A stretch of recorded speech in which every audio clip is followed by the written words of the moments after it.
آج کی یہ جو سٹوری ہے یہ سہرش نے سینڈ کی ہے۔ میرا نام سہرش ہے اور آج میں آپ کو ایک سچا واقعہ آپ کے ساتھ شیئر کرنے لگی ہوں۔ میں پریگننٹ تھی، 7واں یا 8واں منتھ میرا چل رہا تھا۔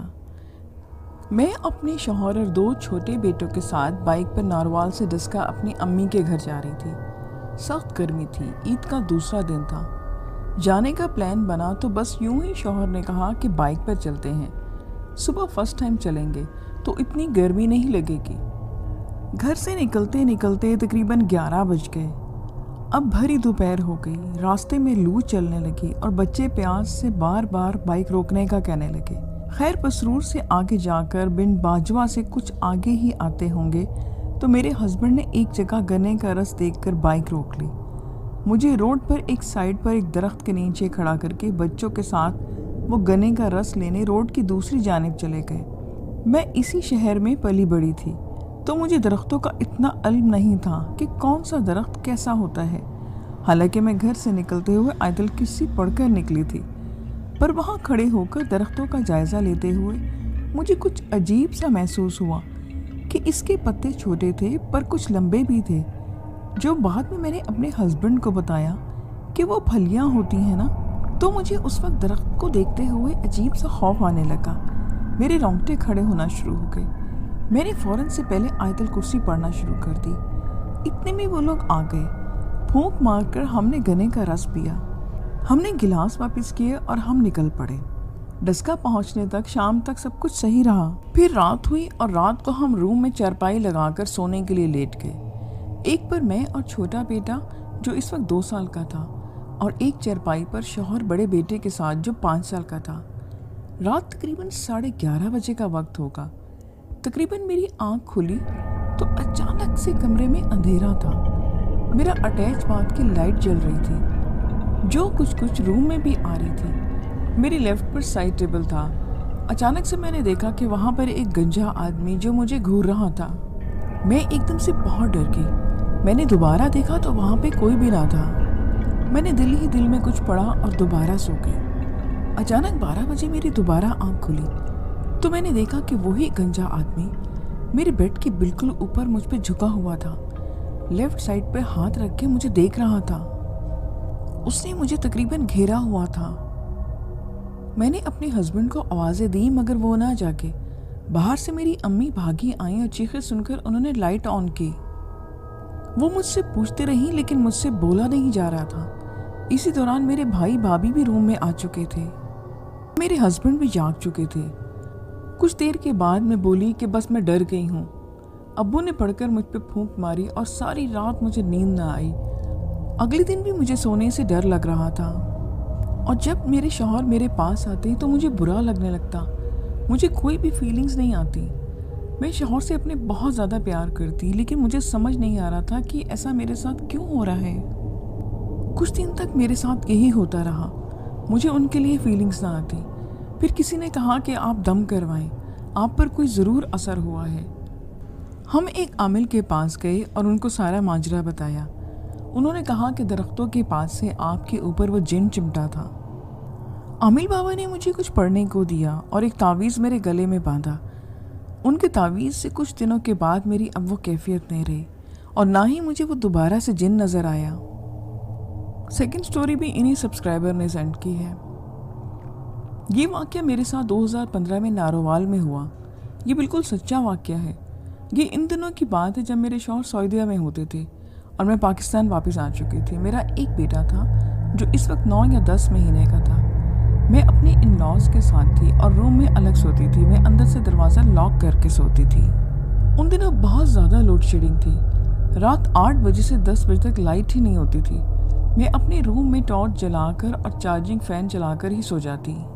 تو ہوا کچھ یوں کہ ایک رات میں اپنے بیٹے کے ساتھ ایسے ہی سو رہی تھی۔ اچانک سے سوتے سوتے میری آنکھ کھلی تو میں نے دیکھا کہ میرے بیڈ کے پاس کوئی چھوٹے سے قد کی لڑکی کھڑی ہے جس کا منہ عجیب گول سا تھا، بڑی بڑی سی آنکھیں تھیں اور وہ منہ کھول کے ہنس رہی تھی۔ میں آپ کو بتا نہیں سکتی کہ میں اس وقت کتنا ڈر گئی تھی۔ میں ایک دم سے زور سے چیخی، اور میں نے امی کہہ کر چیخ ماری۔ میں ایک دم سے اٹھ کے بیٹھ گئی۔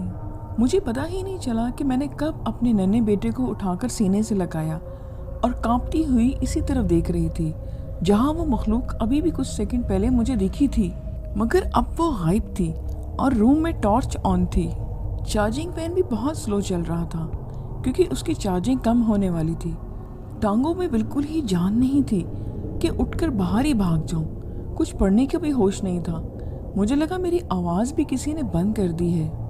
میں نے بڑی مشکل سے اپنے آپ کو سنبھالا۔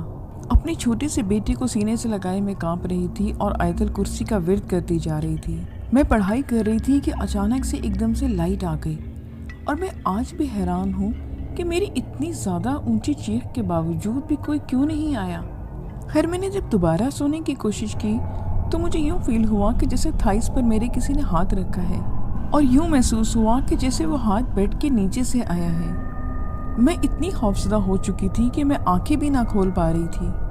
میں آیت الکرسی پڑھتی رہی تو آہستہ سے وہ ہاتھ دوبارہ سے ہٹ گیا۔ میں آج بھی یہ واقعہ یاد کرتی ہوں تو ڈر جاتی ہوں۔ یہ سچا واقعہ محسن قریشی نے سینڈ کیا ہے۔ جنوری 1990 کی ایک سرد رات تھی۔ میں اور میرے گھر والے اور میرے بڑے بھائی کے سسرال جو کہ بھاولپور پرانی غلہ منڈی میں رہتے تھے، ان کے گھر رات کے کھانے پر گئے ہوئے تھے۔ ہم سب گھر والوں کو رات ادھر ہی رکنے کا پروگرام تھا۔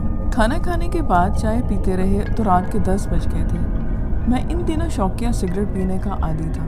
میں نے ایک کزن جو کہ ہمارے ساتھ ہی آیا تھا، اس کے کان میں آہستہ سے کہا کہ باہر چل تھوڑا سا سگریٹ پی کے آتے ہیں۔ اس نے مجھے میرے ساتھ جانے سے انکار کر دیا کیونکہ باہر بہت سردی تھی۔ پھر میں کمرے سے باہر صحن میں آ کر چپکے سے گھر سے باہر نکل آیا، گھر والوں کے ڈر سے کہ سگریٹ جیب میں نہیں رکھتا تھا، جب دل کیا کرتا دکان سے لے کر ہی پی لیا کرتا تھا۔ باہر آ کر میں دکان کی طرف گنگناتے ہوئے چل پڑا جو کہ تھوڑے فاصلے پر چوک میں تھی۔ اس راستے میں سیمنٹ کے گملے اور جالیوں کی دکان بھی تھی جو اس وقت بند پڑی تھی، لیکن گملے اور جالیاں دکان کے سامنے روڈ کے کنارے لگے نیم کے درخت کے نیچے ترتیب سے رکھے ہوئے تھے۔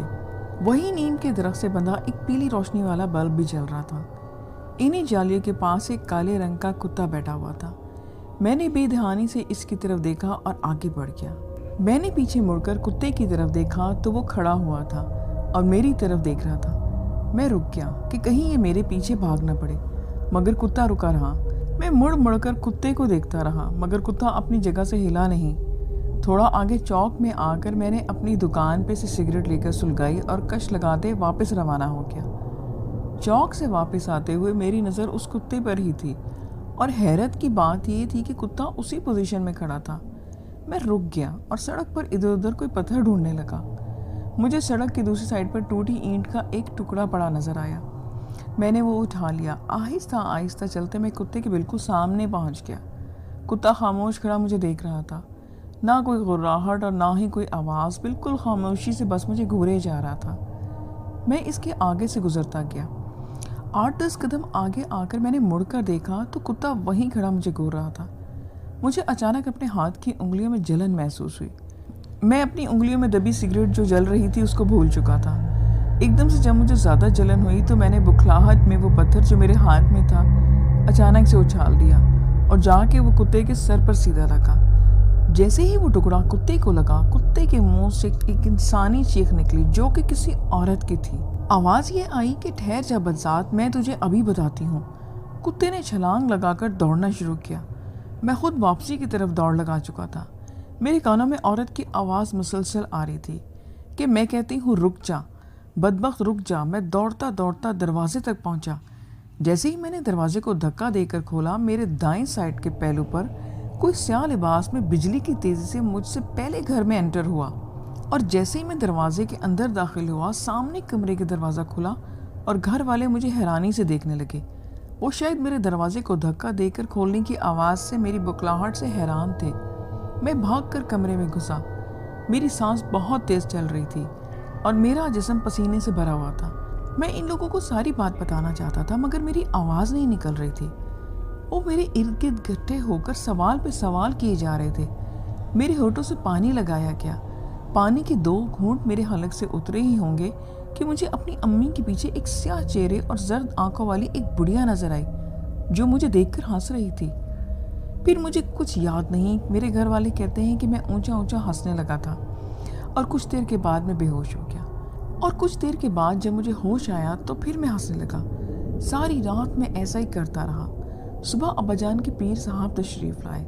انہوں نے مجھ پہ دم کیا اور تعویذ میرے گلے میں پہنایا. تو ہوش میں آ کر میں نے ان کو سارا واقعہ بتایا.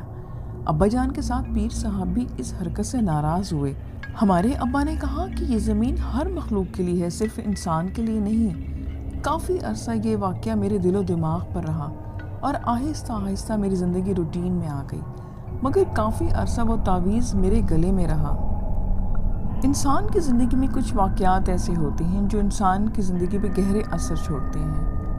کچھ واقعات تو ایسے ہوتے ہیں جن کو سن کر لوگ مشکل سے ہی یقین کرتے ہیں، مگر ایسے واقعہ سچ ہوتا ہے. ایک ایسا ہی واقعہ سنیں جو ہمارے دوستوں کے ساتھ پیش آیا. یہ بات کافی پرانی ہے، جب ہم سب دوست شام کو گراؤنڈ سے واپس آ کر اپنے محلے میں جمع ہو جاتے اور خوب محفل لگاتے. ایک دن ہم رات کا کھانا کھا کر گھر سے باہر نکلے تو دوستوں نے بولا کہ آج جمعرات ہے اور آج جن بھوت اور چڑیلوں کا دن ہے. میں جن بھوتوں پر یقین تو رکھتا تھا پر کبھی ان سے آمنا سامنا نہیں ہوا. میں اس کی بات سن کر ہنس پڑا. اس نے میری طرف غصے سے دیکھا اور بولا کہ وہ جو گاؤں سے باہر کھیتوں میں جامن کا درخت ہے، آج اس پر جن بھوت آئیں گے.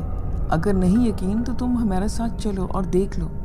ہم سب نے حامی بھر لی اور اس کے ساتھ چلنے کو تیار ہو گئے. میں اس دوست کا نام بتاتا چلوں. اس کا نام ندیم ہے اور وہ اکثر رات کو اکیلا کھیتوں میں گھومتا پھرتا رہتا.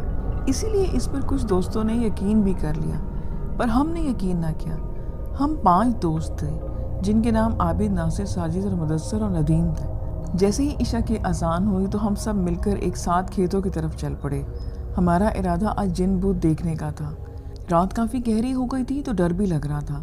ابھی ہمیں چلتے ہوئے 10 سے 15 منٹ ہی گزرے تھے کہ ایک کھیت سے بکری کے چھوٹے بچے کی بولنے کی آواز آئی. عابد نے کہا کہ رکو، یہاں پاس کسی جانور کی آواز آ رہی ہے. ہم سب رک گئے اور خاموشی سے آواز سننے کا انتظار کرنے لگے کہ کس طرف سے یہ آواز آ رہی ہے. ابھی تھوڑی دیر ہی گزری تھی کہ بکری کے بچے کی آواز دوبارہ سنائی تھی. ہمارا دوست ندیم بولا کہ آواز اس طرف سے آ رہی ہے جو 4 کھیت چھوڑ کر ہے.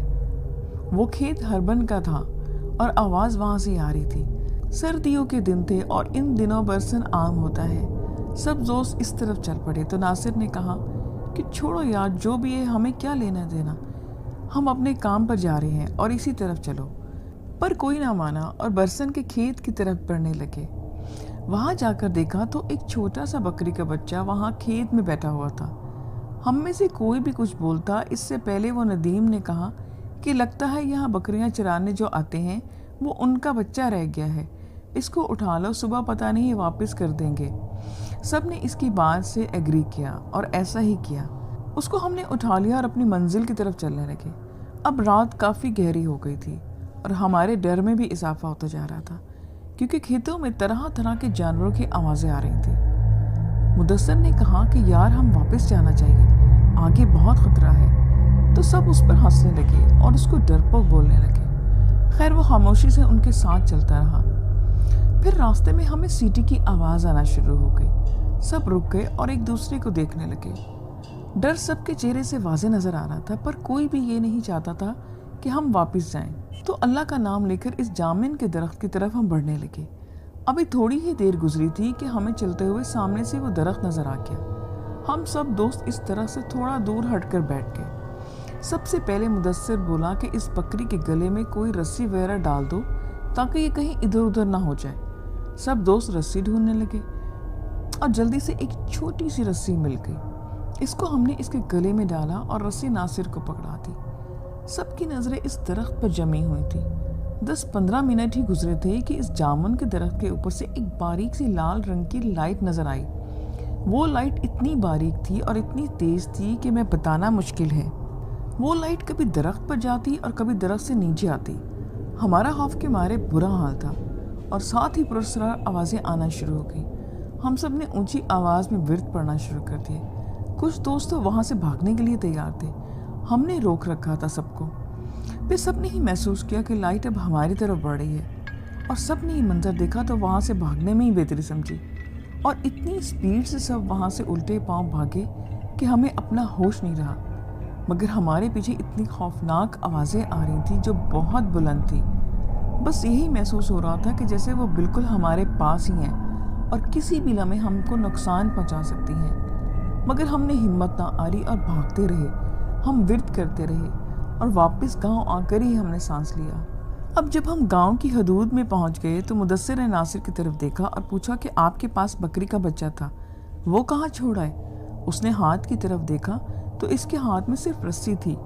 اس نے بولا کہ جب ہم وہاں سے بھاگ رہے تھے تو یہ صرف رسی رہ گئی تھی، بکری کا بچہ کدھر گیا اس کو کچھ معلوم نہیں۔ جب وہاں سے واپس دوڑے تو وہ بکری کا بچہ ہمارے ساتھ نہیں تھا، صرف یہ رسی ہی تھی۔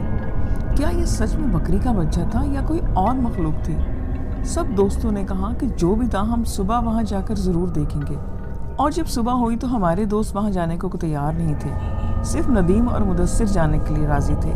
وہ دونوں کھیتوں میں گئے اور اس جگہ گئے تو انہوں نے وہاں بکری کے بچے کو مرا ہوا پایا جو جامن کے درخت کے بالکل قریب ہی پڑا تھا۔ اس کے صرف ہڈیاں ہی ہڈیاں نظر آ رہی تھی، اس بکری کے بچے پر گوشت نام کی کوئی چیز نہیں تھی۔ وہ دونوں سمجھ چکے تھے کہ رات کو جو کچھ بھی ہوا وہ ان کا وہم نہیں تھا، اس درخت پر واقعی کچھ ایسا تھا جو ندیم نے کہا تھا۔ اور اس کے بعد وہ لوگ واپس آ گئے اور رات کو انہوں نے کبھی جانے کی دوبارہ سے ہمت نہ کی۔